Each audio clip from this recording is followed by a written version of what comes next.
नागपूर जिल्ह्यात खासगी प्राथमिक शाळांमध्ये एक दोन नव्हे तर तब्बल 580 शिक्षकांची बोगस पद्धतीने नियुक्ती करण्यात आली आहे। त्यांच्या वेतनापोटी सरकारी तिजोरीला कोट्यवधींचा चुना। मुख्य आरोपीची ऑडिओ क्लिप व्हायरल। मुख्यमंत्र्यांचे कठोर कारवाईचे आदेश। नक्की प्रकरण काय आहे?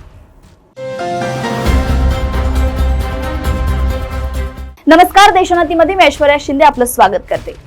नागपूर जिल्ह्यात खासगी प्राथमिक शाळांमध्ये एक दोन नव्हे तर तब्बल 580 शिक्षकांची बोगस पद्धतीने नियुक्ती करून त्यांच्या वेतनापोटी सरकारी तिजोरीला कोट्यवधींचा चुना लावण्यात आल्याचं समोर आलंय आणि हे खुद्द शिक्षण विभागाने त्यांच्या एका आदेशात मान्य केलंय।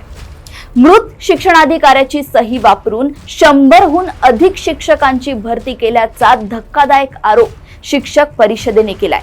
निवृत्त शिक्षणाधिकारी सोमेश्वर नैताम यांच्या मृत्यूनंतरही त्यांच्या सहीचा गैरवापर करण्यात आल्याची बाब उघड झाली आहे। या शिक्षक भरती घोटाळ्याची मुख्यमंत्री देवेंद्र फडणवीस यांनी गंभीर दखल घेतली आहे। या प्रकरणी 3 जणांना नागपूर पोलिसांनी अटक केली आहे। काही दिवसांपूर्वी भंडारा जिल्ह्यात बोगस मुख्याध्यापकाच्या भरतीवरून दोघांना अटक झाली होती। त्यामुळे बोगस शिक्षकांच्या या प्रकरणात आतापर्यंत 5 जणांना अटक करण्यात आली आहे।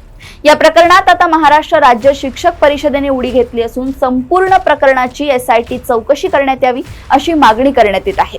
महाराष्ट्र राज्य शिक्षक परिषदेचे कार्याध्यक्ष तसेच माजी शिक्षक आमदार गाणार सरांनी याबाबत माहिती दिली आहे की नागपूर जिल्हा प्राथमिक शिक्षणाधिकारी पदावर कार्यरत असलेले सोमेश्वर नैताम यांना 2016 साली त्यांच्या सेवानिवृत्तीच्या दिवशी लाचलुचपत प्रतिबंधक पथकाने धाड टाकून मोठ्या रकमेसहित अटक केली होती।